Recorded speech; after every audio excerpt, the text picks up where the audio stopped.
आज mechanics chapter हम लोग शुरू करेंगे। 11th का ये पहला क्लास है ऑनलाइन। इसमें हम लोग को पढ़ना है मैकेनिक्स। तो सबसे पहले आवाज तो सुनाई दे ही रही होगी और चेहरा भी दिख रहा है। तो मैकेनिक्स चैप्टर में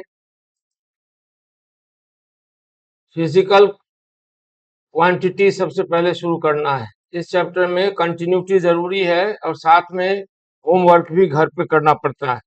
आज 9 बजे से टाइम है, आगे फ्यूचर में 8:30 से रहेगा, 8:25 या 8:30 से। और लोग भी को भी ज्वाइन करना था, अभी नहीं किए हैं। तो सबसे पहले फिजिकल क्वांटिटी किसको कहते हैं? ऊपर आपको दिखाई दे रहा है फिजिकल क्वांटिटी। तो उसके लिए ये देखिए, पहले ये देखिए,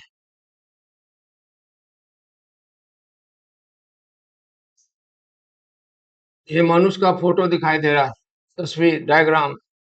ये अपर पॉइंट है जहां तक, और ये लोअर। तो ए से शुरू होकर ये अपर पॉइंट बी तक आदमी पाया जाता है। हम खड़े हो जाएं तो 0 से शुरू होकर 5.5, 5 या 6 फीट तक दिखाई देते हैं। कंटिन्यूटी। इस कंटिन्यूटी को एक्सप्रेस करने के लिए कौन सा वर्ड यूज करते हैं? एक ह्यूमन बीइंग की बॉडी की वर्टिकल लाइन में 0 से 6 फीट, 5 फीट, 5.5 फीट तक जो कंटिन्यूटी है, उस कंटिन्यूटी ऑफ द बॉडी को एक्सप्रेस करने के लिए एक वर्ड यूज करते हैं। उसका नाम है हाइट।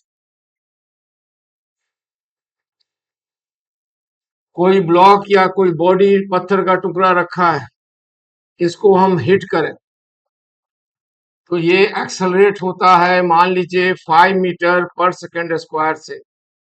और दूसरे पत्थर के टुकड़े पर वही फोर्स या वही हिट अप्लाई करते हैं तो उस समय इसका एक्सेलरेशन होता है 1 मीटर पर सेकेंड स्क्वायर। ये जो डिफरेंस है रिएक्शन का, इसके और इसके, कि इसको हिट करो तो इसका एक्सेलरेशन है 5 मीटर पर सेकेंड स्क्वायर और इसको हिट करो तो इसका एक्सेलरेशन है 1 मीटर पर सेकेंड स्क्वायर। ये डिफरेंस क्यों है? इस डिफरेंस को बताने के लिए एक टर्म यूज करते हैं, आप भी जानते होंगे।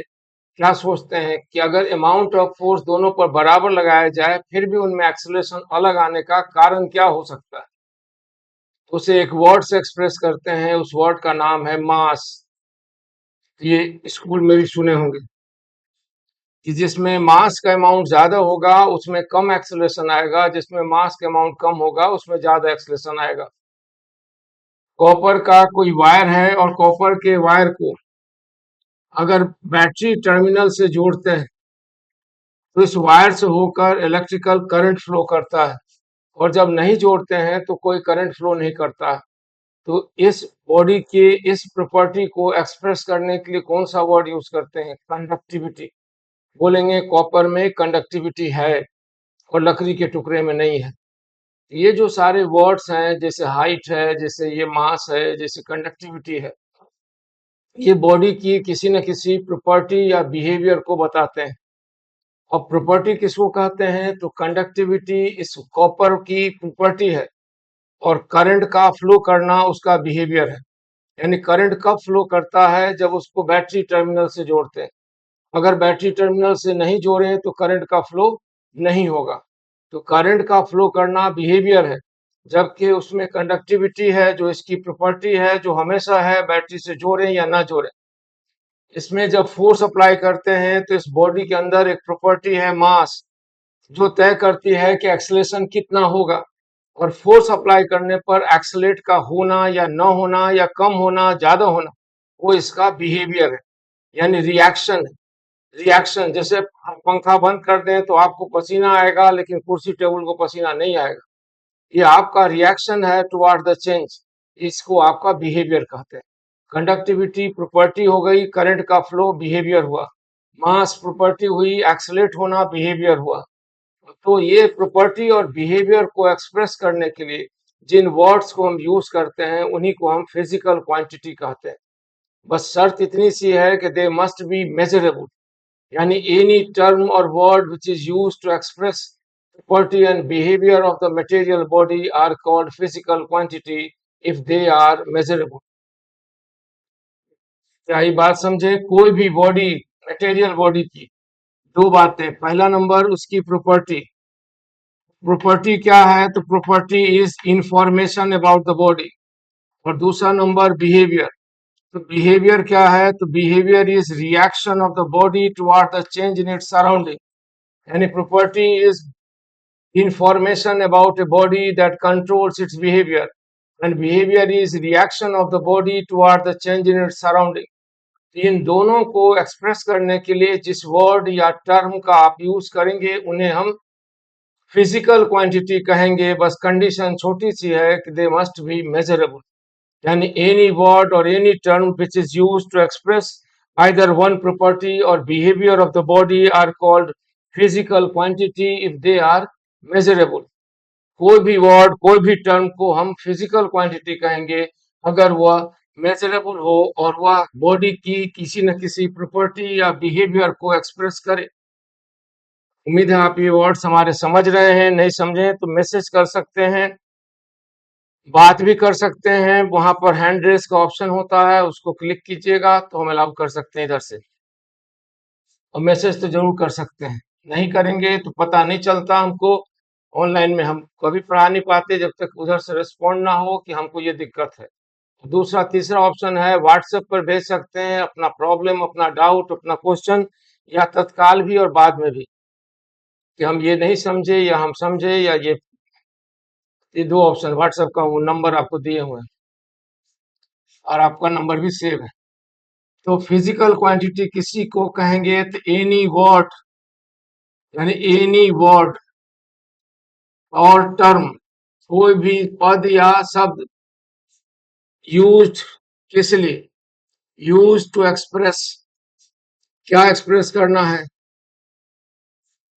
Any term or word use to express one property, one property, कम से कम एक property or behaviour of the body, behaviour of the body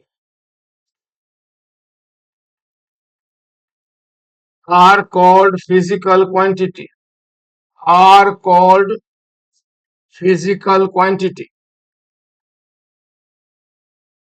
Any word or term used to express either one property or behavior are called physical quantity. बस एक छोटी सी शर्त है, if they are measurable, अगर उनका मेजरमेंट किया जा सकता हो। समझे? कोई भी वर्ड या टर्म जिसका उपयोग किसी गुण या आचरण को अभिव्यक्त करने के लिए किया जाए, अगर आप हिंदी भाषी हैं तो इसका उपयोग कर सकते हैं, उनको हम फिजिकल क्वांटिटी कहेंगे अगर वो मेजरेबल। अब फिजिकल क्वांटिटी को भी दो ग्रुप में बांटेंगे, उनमें से एक का नाम है vector physical quantity. Physical quantity को भी दो ग्रुप में बांटेंगे, उसमें से एक का नाम है वेक्टर फिजिकल क्वांटिटी। हम लोग किसी चैप्टर, मैकेनिक्स चैप्टर पढ़ रहे हैं, मैकेनिक्स की शुरुआत करने वाले हैं, उससे पहले ये मैथमेटिक्स का भी हिस्सा है वेक्टर।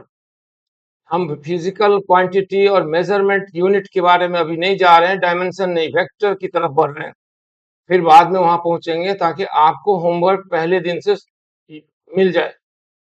तो उसी में बात यहाँ से शुरू हुई है कि क्या कोई मटेरियल बॉडी की किसी प्रॉपर्टी या बिहेवियर को एक्सप्रेस करने के लिए हम वर्ड्स और टर्म्स इस्तेमाल करते हैं, उनको हम फिजिकल क्वांटिटी कहते हैं क्योंकि वह मेजरेबल हो। यानी any word or term may be use to express any property or behaviour of the body are physical quantity if they are measurable. कोई भी शब्द या कोई भी पद जिसका उपयोग किसी गुण या आचरण को अभिव्यक्त करने के लिए किया जाए, उनको हम फिजिकल क्वांटिटी कहते हैं। बस शर्त इतनी है कि दे मस्ट बी मेजरेबल। जैसे height, height is a word design by you to express continuity of your body in vertical line. खड़ी रेखा में आप जब खड़े हो जाएं तो 0 से 6 फीट तक आप ही आप पाए जाते हैं। इस कंटिन्यूटी को एक्सप्रेस करने के लिए एक वर्ड इस्तेमाल किया, हाइट। तो height becomes a physical quantity. किसी कॉपर की कंडक्टिविटी इज ए प्रॉपर्टी, उसको एक्सप्रेस करने के लिए जो वर्ड यूज करें वो फिजिकल क्वांटिटी है। किसी बॉडी में मास क्या है, तो मास उसकी प्रॉपर्टी है जो तय करता है कि इतने फोर्स लगाने पर कितना एक्सलेशन होगा। तो mass is a physical quantity. और जब उसमें फोर्स लगाते हैं तो एक्सलेशन आता है, तो एक्सलेशन का आना बिहेवियर है, एंड बिहेवियर इज एक्सप्रेस्ड, तो उनको भी हम कहेंगे फिजिकल क्वांटिटी। इस तरह every term or word which is use to express either one property or one behaviour are physical quantity if they are measurable. बस इतनी सी बात है, उम्मीद आप समझे होंगे। अब हम लोग इसके आगे बढ़ रहे हैं। आगे किधर बढ़ रहे हैं, तो हम लोग बढ़ रहे हैं वेक्टर फिजिकल क्वांटिटी के लिए। यानी किसी भी टर्म या वर्ड को हम फिजिकल क्वांटिटी कहेंगे, इसके बारे में तो बात हुई। वेक्टर फिजिकल क्वांटिटी किसको कहेंगे, समझे? तो हम लोग इधर बढ़ रहे हैं वेक्टर फिजिकल क्वांटिटी। तो वेक्टर फिजिकल क्वांटिटी होने के लिए क्या जरूरी है? Any physical quantity may be a vector physical quantity. Hindi में बोलते हैं सदिश राशि। कोई भी फिजिकल क्वांटिटी को हम वेक्टर मान सकते हैं अगर condition one, the physical quantity has concept of magnitude, उसमें परिमाण का बोध हो। The physical quantity must have sense of direction, उसमें दिशा बोध भी हो। And physical quantity must obey an special law of addition. यानी कोई भी फिजिकल क्वांटिटी को हम वेक्टर फिजिकल क्वांटिटी मान लेंगे अगर दो तीन शर्तें पूरी करते हो। शर्त नंबर एक, यानी any vector quantity, any physical quantity may be a vector, any physical quantity may be a vector quantity, may be a vector quantity, may be a vector. कोई भी फिजिकल क्वांटिटी को हम वेक्टर क्वांटिटी मान सकते हैं अगर condition सुनिए। Condition number एक है अगर वो फिजिकल क्वांटिटी में कॉन्सेप्ट ऑफ मैग्नीट्यूड हो, यानी if it has concept of magnitude, concept of magnitude, यानी उसके बारे में आप पूछ सकते हो कि कितना है, अमाउंट के बारे में बता सकते हो कि फोर्स एक्ट कर रहा है तो कितना फोर्स है, यानी अमाउंट। फोर्स एक्ट कर रहा है तो किधर फोर्स है, यानी डायरेक्शन। तो पहला शर्त है any physical quantity may be a vector physical quantity if, पहला शर्त they have concept of magnitude. दूसरा शर्त it has if it has concept of, it has sense of direction, sense of direction, उसमें दिशा बोध है वो। यानी आप पूछ सकते हो सवाल किधर है, फोर्स है तो कितना है, और फोर्स है तो किधर है, यानी डायरेक्शन का बोध हो और मैग्नीट्यूड का, अमाउंट का। और तीसरी शर्त है they must obey an special law of addition, they must obey special law of addition, वह जोड़ के विशिष्ट नियम का पालन करे। स्पेशल लॉ ऑफ एडिशन, वह जोड़ के विशिष्ट नियम का पालन करे। ये कौन सा नियम है? तो जैसे आप नंबर में जोड़ते हैं तो 4 और 3 को जोड़ने पर 7 होता है, और सिर्फ 7 होता है, 7 के अलावा कुछ नहीं होता, कभी नहीं होता। लेकिन कई बार जब 4 मीटर आप चलिए और फिर 3 मीटर चलिए तो 7 नहीं भी हो सकता है, क्योंकि वो वेक्टर क्वांटिटी है। जैसे कोई जेल चौक से कल्याणी चौक जाए, ऐसे ये हो सकता है 4 किलोमीटर है, और फिर हम कल्याणी चौक से स्टेशन चले जाएं, ये हो सकता है 3 किलोमीटर है। तो हम चलते हैं जेल चौक से और पहुंच जाते हैं स्टेशन। यहाँ पर 4 और 7 को 3 को जोड़ने पर 7 नहीं हो सकता, 5 भी हो सकता है, क्योंकि ये वेक्टर फिजिकल क्वांटिटी है। तो इस तरह any physical quantity may be a vector physical quantity.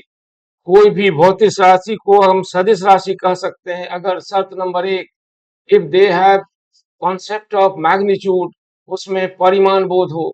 If they have sense of direction, उसमें दिशा का बोध हो। And if they obey an special law of addition, वो जोड़ के एक स्पेशल लॉ को ओबे करे, एक नहीं उनके जोड़ का अलग नियम हो। ये तीनों बातें जब होंगी तब हम उस फिजिकल क्वांटिटी को वेक्टर फिजिकल क्वांटिटी कहेंगे। अब वेक्टर फिजिकल क्वांटिटी स्केलर से डिफरेंट है, क्योंकि स्केलर में सिर्फ एक कॉन्सेप्ट है, अमाउंट कितना है, और ये पूछना ही नहीं है किधर है। जबकि वेक्टर में हमें दो दो जानकारी देना है, वो फोर्स का अमाउंट क्या है और किधर एक्ट कर रहा है। इसलिए वेक्टर को कागज पर रिप्रेजेंट करने का एक अलग मेथड है, वो नंबर से रिप्रेजेंट नहीं हो सकता। जैसे आपके पास 10 किलो मास है तो 10 स्टैंड्स फॉर अमाउंट और डायरेक्शन की बात नहीं। लेकिन अगर 10 न्यूटन का फोर्स लग रहा है तो उसमें हमें बताना है 10 कितना का जवाब देगा और किधर का जवाब अलग से देना होगा। इसलिए वेक्टर को कागज पर रिप्रेजेंट करने का एक मेथड है, उसे बोलते हैं वेक्टर डायग्राम। आज से ही शुरू करना है अभी से वेक्टर डायग्राम बनाना। उम्मीद है आप समझे होंगे। हम फिर एक बार रिपीट बोल रहे हैं कि हम लोग सबसे पहले अभी शुरुआत किए थे फिजिकल क्वांटिटी। तो फिजिकल क्वांटिटी क्या है? तो they are the words and terms which stands for either one property or one behaviour of the body. वह वो शब्द है और पद है जिसका उपयोग किसी गुण या आचरण को व्यक्त करने के लिए किया जाता है, और वो साथ में एक शर्त है, दे आर मेजरेबल। दूसरा पॉइंट है कि a physical quantity may be a vector physical quantity may be an scalar physical quantity. For any physical quantity to be a vector physical quantity, it must have three properties. Number one, they must have same concept of magnitude or amount. They must have sense of direction, and they must obey a special law of addition. If all the three conditions are met, then the physical quantity becomes a vector physical quantity. और vector physical quantity में idea of magnitude यानी amount भी है और idea of direction भी है। इसलिए कागज पर रिप्रेजेंट करने के लिए उनका एक डायग्राम सिस्टम बनाते हैं, वही हम लोग सीखने वाले हैं। तो उनको कहते हैं वेक्टर डायग्राम। समझे? तो वेक्टर डायग्राम कैसे बनाएंगे, अभी बनाते हैं वेक्टर डायग्राम। ये रिप्रेजेंटेशन का तरीका है, किसको रिप्रेजेंट करने का? वेक्टर को कागज पर रिप्रेजेंट करने का तरीका। देखिए कागज पर क्या करते हैं, वेक्टर को कागज पर रिप्रेजेंट करने का तरीका। एक स्ट्रेट लाइन ड्रॉ कीजिए जो हॉरिजॉन्टल हो सकता है थोड़ा टेढ़ा दिखाई दे, दिखेगा मेरा चश्मा टेढ़ा है। दूसरा स्ट्रेट लाइन है जो वर्टिकल है। अब जो हॉरिजॉन्टल लाइन है उसे हम प्राइमरी एक्सिस मानते हैं, प्राथमिक अक्ष, पहले उसी को ड्रॉ करते। और इसको एक्स एक्सिस भी बोलते हैं, हम सब जानते हैं, x1 x2। और इसको वाई एक्सिस बोले और y1 y2। और जो कटान बिंदु है, इंटरसेक्शन पॉइंट है, उसको ओरिजिन या स्टार्टिंग पॉइंट बोल सकते हैं। अब हमारे प्राइमरी एक्सिस एक्स एक्सिस है और सेकेंडरी एक्सिस वाई एक्सिस है, तो इसी को हम लोग मान लें इधर ईस्ट और इधर हुआ वेस्ट, इधर हुआ नॉर्थ, इधर हुआ साउथ। ऑनलाइन पढ़ने में एक सबसे बड़ा नुकसान है कि हमको कागज पर लिखते नहीं है, डायग्राम साथ में बनाते नहीं है, बस बनते हुए देखते हैं। एग्जाम में भी ऐसे ही हो जाएगा कि आप देखते रह जाइएगा, आप कोई और बनाएगा।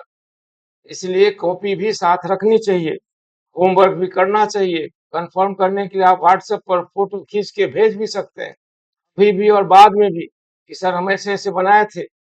हम यहाँ से फिर उसको चेक करके वापस भेज देंगे, तब फायदा है। अदरवाइज खतरनाक होता है पढ़ाई। देख सब लेते हैं, सुनने से जितना याद हुआ सो याद हुआ, बाकी सब भूल जाते हैं एग्जाम के समय। तो ये ईस्ट हुआ, ये वेस्ट हुआ, ये नॉर्थ हुआ, ये साउथ हुआ। अब हमें दिखाना है 10 किलोमीटर का डिस्प्लेसमेंट ईस्ट के तरफ हुआ है। अब डिस्प्लेसमेंट क्या होता है? तो जब कोई पार्टिकल में गति हो, मोशन हो, और मोशन कुछ देर तक होता रहे तो उसका पोजीशन बदल जाता है। पोजीशन चेंज को डिस्प्लेसमेंट से नापते हैं। तो हम क्या करेंगे, 10 किलोमीटर लंबी स्ट्रेट लाइन खींचे। देखिए ये है वेक्टर फिजिकल क्वांटिटी। इसको वेक्टर में क्या क्या प्रॉपर्टी मौजूद है?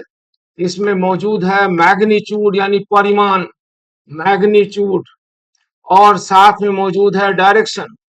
यानी एक वेक्टर का परिमाण भी होता है और वेक्टर का डायरेक्शन भी होता है। अब इसी को हमें रिप्रेजेंट करना है कागज पर एक सेगमेंट ऑफ स्ट्रेट लाइन से। ये ए बी क्या है? तो ये ए बी एक रेखाखंड है, सेगमेंट ऑफ स्ट्रेट लाइन। इस सेगमेंट में क्या क्या प्रॉपर्टी है? तो दो प्रॉपर्टी है, एक तो इसका लेंथ है, दूसरा इसका डायरेक्शन है, एंगल। ये एंगल बन रहा है थीटा और ये लेंथ है ए बी। तो यहाँ पर लेंथ जो है वो बराबर है किसके, तो लेंथ बराबर है ए बी, और एंगल बराबर है कितना के, एंगल बताता है डायरेक्शन थीटा के।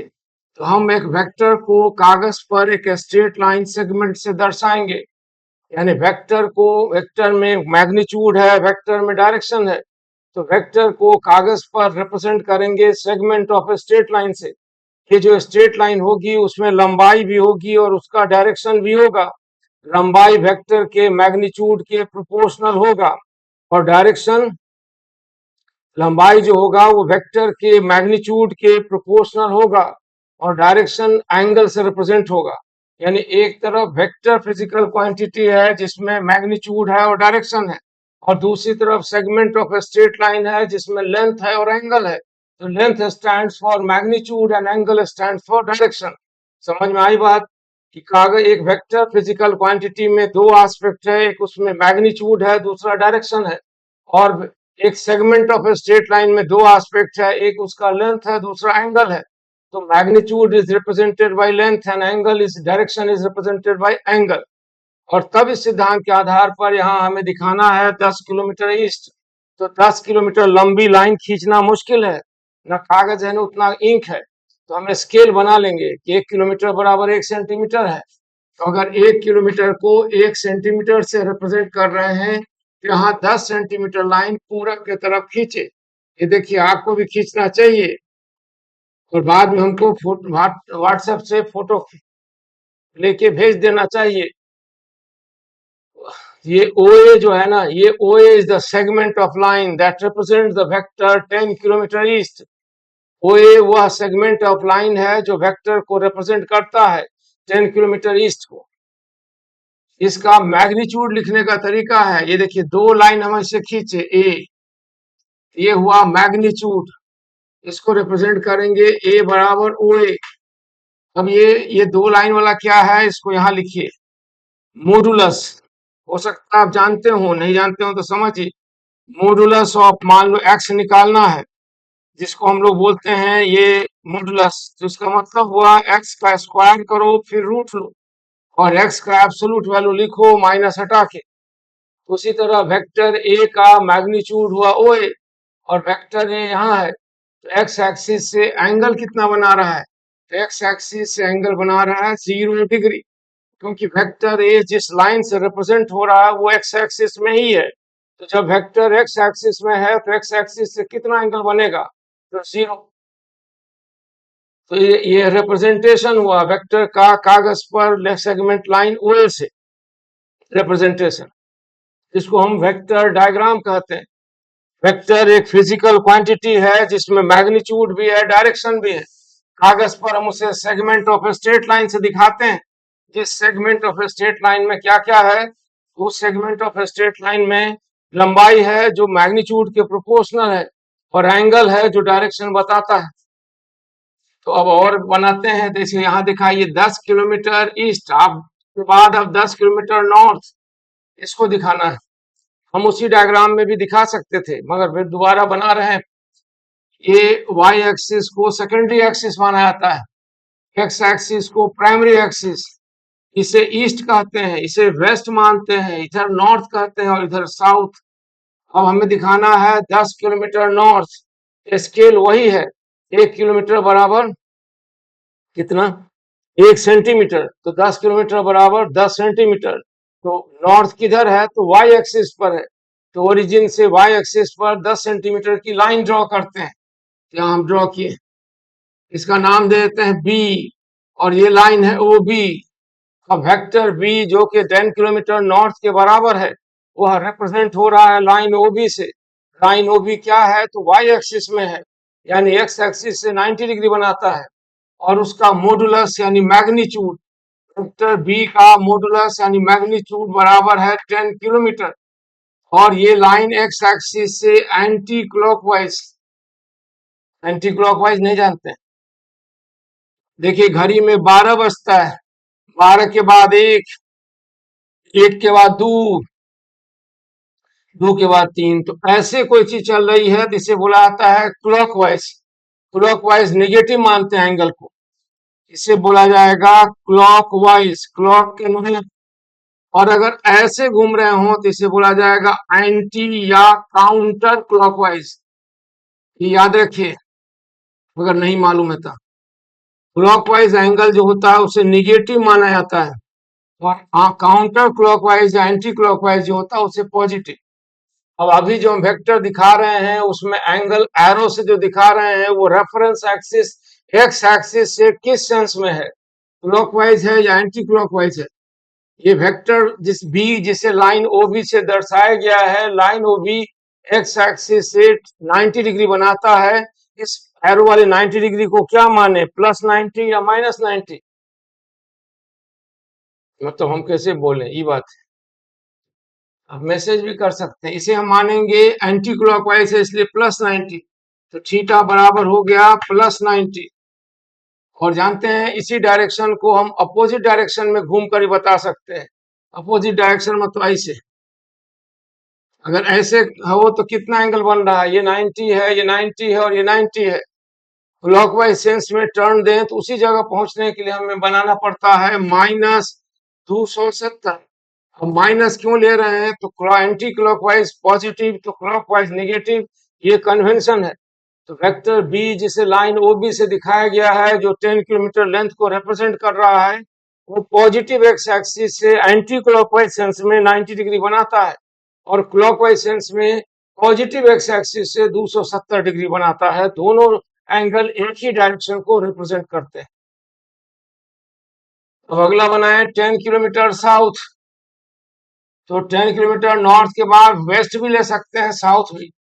तो 10 किलोमीटर साउथ, ये कौन सा डायरेक्शन है, तो ओरिजिन से 10 किलोमीटर लंबी लाइन खींचिए साउथ डायरेक्शन में। तो ये लंबी लाइन नहीं बन सकती क्योंकि हम जानते हैं उतना लंबा खींच नहीं सकते 10 किलोमीटर। तो स्केल बनाए हैं, 1 किलोमीटर स्टैंड्स फॉर 1 सेंटीमीटर, इसलिए 10 सेंटीमीटर की लाइन खींचे जो ओडी के बराबर है, जो वाई एक्सिस में है, जो निगेटिव वाई एक्सिस में है।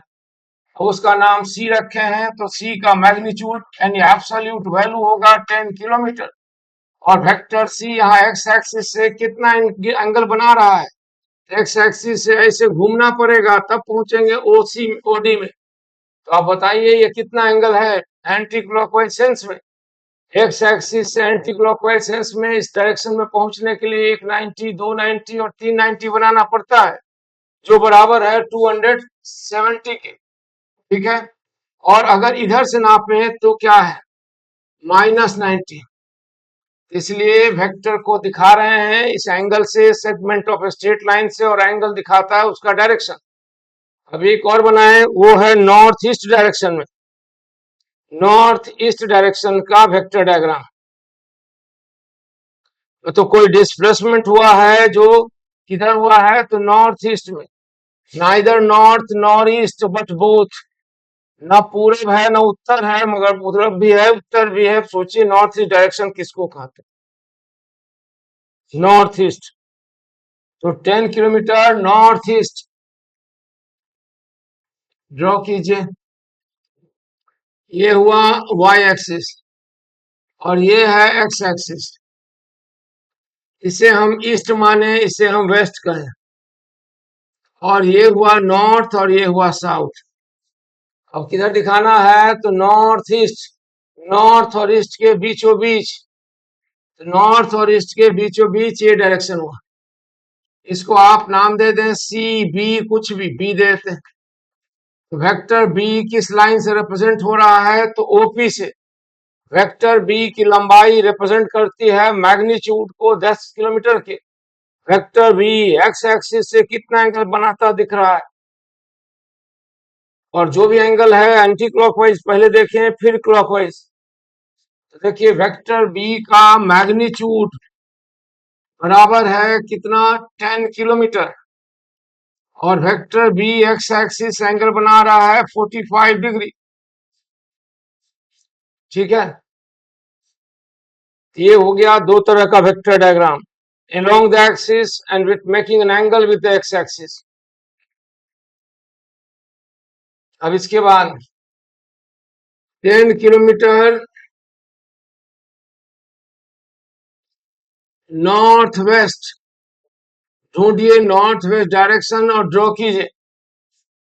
यानी उसी तरह प्राइमरी एक्सिस खींचिए, एक्स एक्सिस को, सेकेंडरी एक्सिस, वाई एक्सिस को, और एक्स एक्सिस से कितना मुड़ना है तो नॉर्थ वेस्ट, नॉर्थ और वेस्ट के बीचों बीच जाना है। सोचिए कैसे बनाएंगे।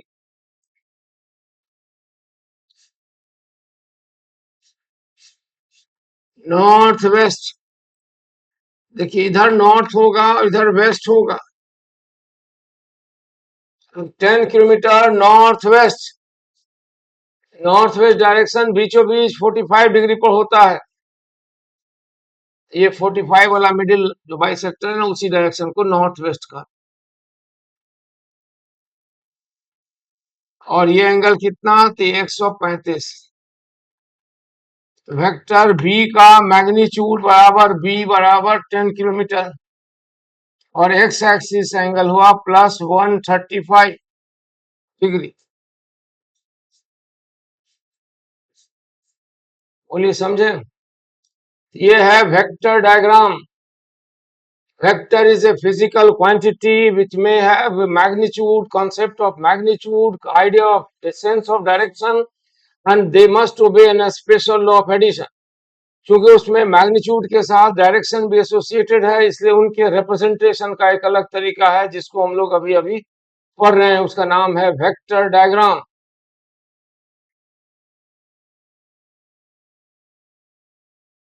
ठीक है, तो अभी बना रहे थे आप, कहाँ गए आप तो भूल गए हम।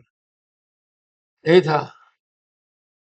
अच्छा, कुछ ये नॉर्थ वेस्ट, तो नॉर्थ और वेस्ट के बीचों बीच तो एंगल इधर से होगा एंटी क्लॉकवाइज 135, तो क्लॉकवाइज डायरेक्शन में कितना, तो 90 90 180 +45,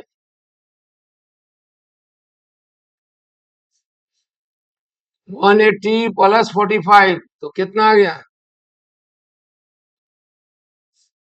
यहां से यहां तक 180 +45 तो 225 माइनस में।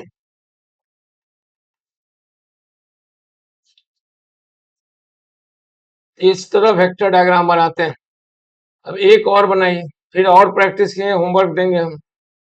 10 kilometre 30 degree north of east, सोचिए कौन सा डायरेक्शन हो। 10 kilometre 30 degree north of east, 30 degree north of east, यानी ईस्ट पर जाते हुए 30 डिग्री टर्न लेना है नॉर्थ की तरफ। नॉर्थ ऑफ ईस्ट, ईस्ट का नॉर्थ, यानी ईस्ट से नॉर्थ। कोशिश कीजिए। 30 डिग्री नॉर्थ ऑफ ईस्ट, बोलिए बनेगा। ये है ईस्ट, ये है नॉर्थ, ये intersection point. 30 degree north of east, east से नॉर्थ की तरफ 30 डिग्री जाके मुड़ जाए।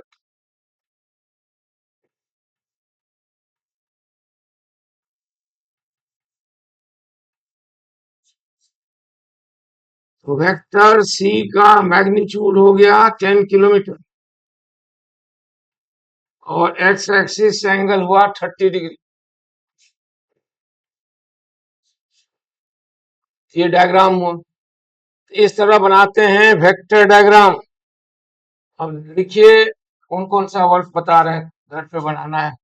ड्रॉ वेक्टर डायग्राम, व्हाट्सएप पर फोटो खींच के भेज दीजिएगा होमवर्क कंप्लीट होने के बाद।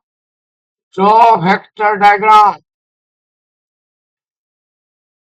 किसका, तो दो तीन का लिखते हैं। जैसे 10 kilometre 30 degree west of north, इसका डायग्राम बनाइएगा।